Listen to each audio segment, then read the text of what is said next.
It's acres and move makers. It's acres and move makers. I deal with land flippers, acres and move makers, room shakers, big boys with huge paper, the newspapers. You can run but can't escape us. We winning with these flash green when they act racist. Success is so contagious. Let's go. It's acres and move makers. Welcome to Acres and Move Makers. My name is Ray. My name is Jay. And we are Acre Boys. Today we want to talk to you about how we price our land deals. Yeah, for sure. When it comes to pricing, right, that's a touchy subject, right? Because we can go real deep in detail, or we could just stay on the surface, right? When we're looking into new markets, how are you going to know if your offer is the right offer? So basically what you're going to have to do is look at comps that are inside of that area. Now I'm just making this up, right? Let's just say we're looking at a county in North Carolina, whatever the case may be. We see the prices of 5-acre properties. Let's just say they're selling for $80,000 or whatever the case may be. So what we're going to strategically do is put our price to purchase at about 25 to 30% on the dollar, right? That's typically what we're going to do. But there's a caveat for that too as well. Let's just say that the days on market, anybody who doesn't knows what days on market is, that is just the difference in between how many properties are for sale and how many properties have been sold in that particular market, right? So once you understand that, if this is a hot market, like the properties are moving really, really fast, in order for you to be competitive, you're probably going to have to bump your price out in order to generate some more interest, right? Because think about that. If somebody knows what they have, right, and they know and they look at your offer, like this is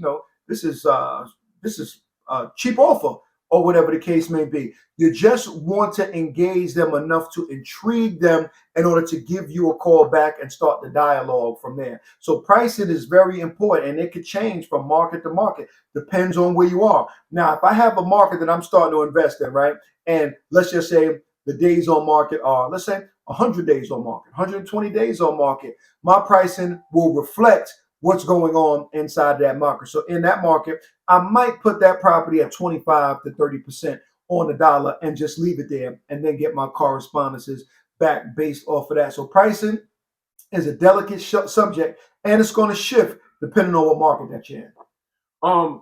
Very, very intriguing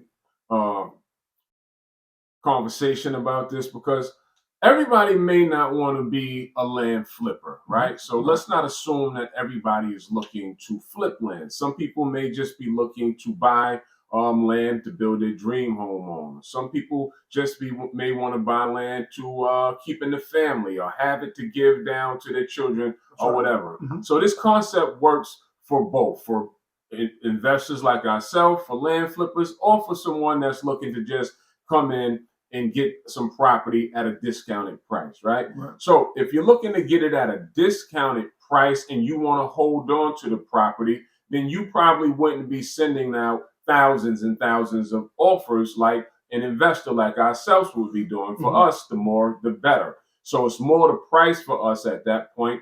If you're looking for more of a generalized piece of property in a certain area, you probably can dive a little deeper into your pricing, right? Because what's going to happen is you'll get your data back. Let's say you were looking in a particular city and there was 500 pieces in that data set for you to comb through. 500 is a lot less than combing through 4,500 pieces. You understand what I'm saying? So you maybe can have more time to dig in to your data set and price a little more accurate. In our business, we always tell people, don't get hung up over pricing, because this is never going to be absolute correct. So when we're pricing and we have a whole county that we're looking to send out an offer to, you have to realize that it'll never be 100% correct, because you have the east side of the county is going to be different from the west side of the county. The north side is going to be different from the south side of the county. I always tell people, especially people in our group, I tell them all the time, you just want to make sure that you're not sending an offer out so low that it's offensive, because nobody's going to call you if it's offensive. And what I mean by that is, if properties are going for 100,000 and you offer 7,000, you may not get phone calls back. That's pretty offensive. It almost seems like And the ones that you'll get back, they won't be nice. there won't be nice callbacks. There'll probably be a lot of curse outs. Right, right, right. So if properties were going for 100,000 and you don't want to be too high either. You don't want to send out an offer for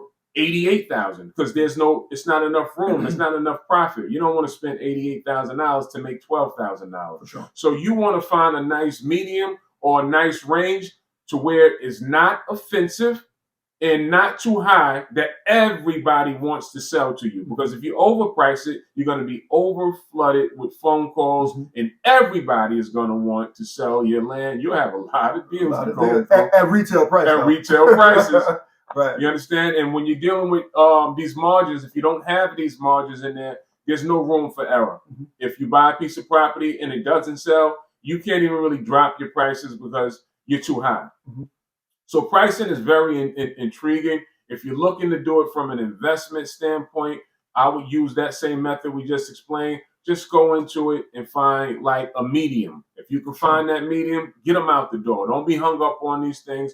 Get them out the door. Let the phone calls come in and you sort through the phone calls and find the prospective sellers that's really, if they want to sell, they'll call. For sure. Right? No question. If they want to sell, they will call, even if it's a low offer. Because they'll call and say, this is a garbage offer, but if you're serious, you can bump up the offer. Right. If they want to sell, they will call. That's the importance of the mail. It finds the people that potentially wants to sell. For sure. And on top of that, like you just touched about too, with the as far as you not wanting to be an actual investor, the strategy that we use in order to do this, you can still get properties under market value because we're looking to pick them up at 25 to 30% on the dollar, 40% on the dollar. But what if you found a deal that was great for you and you're picking it up at 70 to 80% on the dollar, which means you're still getting that deal under market value. So either way it goes, if you use our philosophy, whether it's buying it well below under market value like we do, or just getting a real good deal on a piece of property,